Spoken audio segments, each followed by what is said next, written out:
कभी सोचा है कि जिस्मानी चर्बी यानी बॉडी फैट मर्दों और औरतों में इतनी अलग तरह से क्यों जमा होती है? ये एक ऐसी चीज है जो अक्सर लोगों को परेशान करती है। तो आज हम इसी के पीछे की साइंस को समझने की कोशिश करेंगे और देखेंगे कि आखिर इस सब के पीछे हार्मोन्स का क्या खेल है।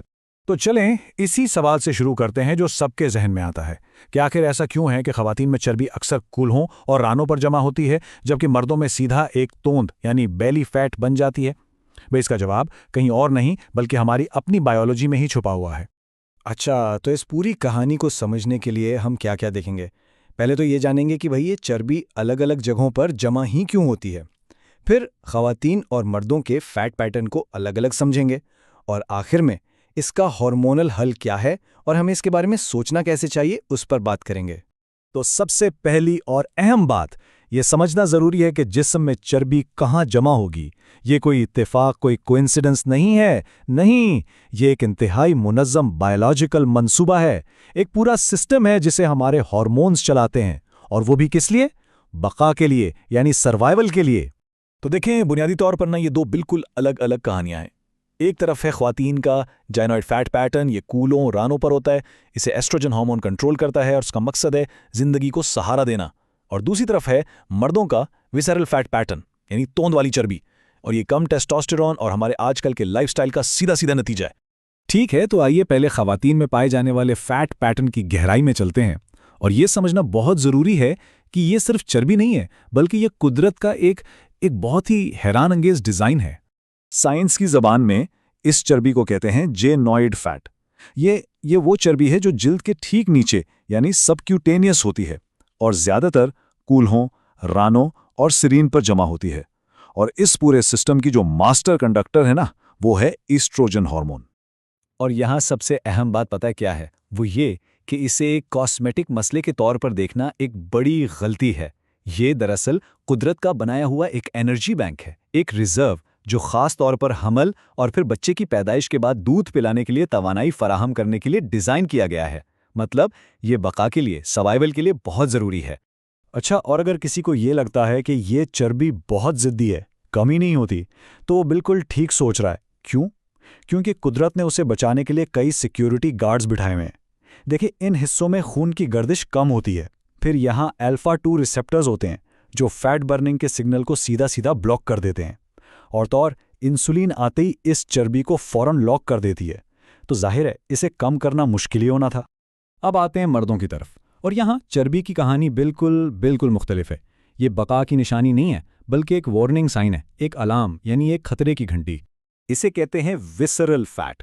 और ये समझना बहुत ज़रूरी है कि ये वो चर्बी नहीं जिसे बाहर से पकड़ा जा सके। नहीं, ये पेट के अंदर गहराई में होती है, अहम आज़ा जैसे जिगर और आंतों के गिर्द लिपटी हुई। और इसका सीधा डायरेक्ट ताल्लुक है टेस्टोस्टेरोन हार्मोन की कमी से। और गाइनॉइड फैट के बिल्कुल बरक्स, ये कुदरती नहीं है। ये हमारे आज के तर्ज़े ज़िंदगी का एक डायरेक्ट रिजल्ट है, एक नतीजा है। मतलब सारा दिन बैठे रहना, मुसलसल स्ट्रेस में रहना, सिगरेट नोशी और सबसे बढ़कर नींद की कमी।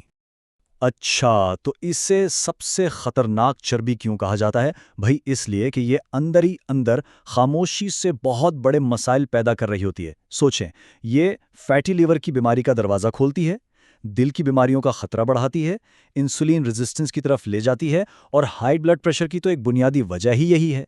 तो ये समझें कि ये जिस्म का अलार्म सिस्टम है जो जोर जोर से बज रहा है। तो अब सबसे बड़ा सवाल, क्या इस सूरत हाल को बदला जा सकता है? तो जवाब है जी हाँ, बिल्कुल। लेकिन इसका हल सिर्फ कैलोरियां कम करने या डाइटिंग में नहीं है। इसका असल हल है हार्मोन्स के तवाजुन को समझने और उसे ठीक करने में। इस बात को जहन में बिठा लें कि असल खेल कैलोरीज का है ही नहीं, असल खेल हार्मोन्स का है। अगर हार्मोन्स को ठीक कर लिया जाए तो जिस्म खुद ब खुद चर्बी को बेहतर तरीके से इस्तेमाल करना शुरू कर देता है। तो मर्दों में इस विसल फैट को कम करने के लिए साइंस एक बहुत वाज़े एक्शन प्लान देती है। इसमें क्या क्या शामिल है? देखें, स्ट्रेंथ ट्रेनिंग ताकि टेस्टोस्टेरोन बढ़े, हाई प्रोटीन और कम चीनी वाली खुराक ताकि इंसुलिन कंट्रोल में रहे, 7 से 8 घंटे की अच्छी नींद ताकि हार्मोन्स रीसेट हों, और रोज़ाना वॉकिंग और स्ट्रेस कंट्रोल। ये कोई एक चीज़ नहीं बल्कि एक मुकम्मल लाइफस्टाइल अप्रोच है। और अब बात करते हैं खवातीन के इस जिद्दी गाइनॉइड फैट की। इसके लिए हिकमत अमली थोड़ी सी मुख्तलिफ है। यहाँ सारा फोकस है लोअर बॉडी के हेवी ट्रेनिंग पर। क्यों? ताकि इन हिस्सों में खून की गर्दिश को बढ़ाया जा सके। और साथ ही वर्जिश के फौरन बाद HIIT और कार्ब्स लेने का मकसद उन अनलॉक हुए फैट सेल्स को इस्तेमाल में लाना है। लेकिन देखें, किसी भी प्लान या हिकमत अमली से ज़्यादा अहम एक और चीज़ है, और वो है जहनियत यानी माइंडसेट, कि इस पूरे अमल को देखा कैसे जाए। और सच पूछें तो असल कामयाबी का राज यहीं छुपा है। ये एक बहुत ही पावरफुल बात है। जिस्म को सजा नहीं, साइंस के साथ बेहतर करें। इसका मतलब क्या है? मतलब ये कि सख्त डाइटिंग और खुद को थका देने वाली वर्जिश से जिस्म से लड़ना छोड़ दें। इसके बजाय उसकी बायोलॉजी को समझें और उसके साथ मिलकर काम करें। इसीलिए वो जो 2 हफ्तों में तब्दीली लाने वाले जादुई वादे होते हैं ना, इन्हें भूल जाएं।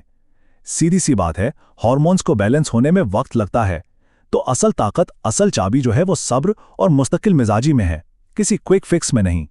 तो आखिर में सवाल सिर्फ इतना है कि इंतखाब किस चीज का करना है, 2 हफ्ते के ख्याली ख्वाब का, या फिर साइंस को समझकर जिंदगी भर की पायदार सेहत की बुनियाद रखने का।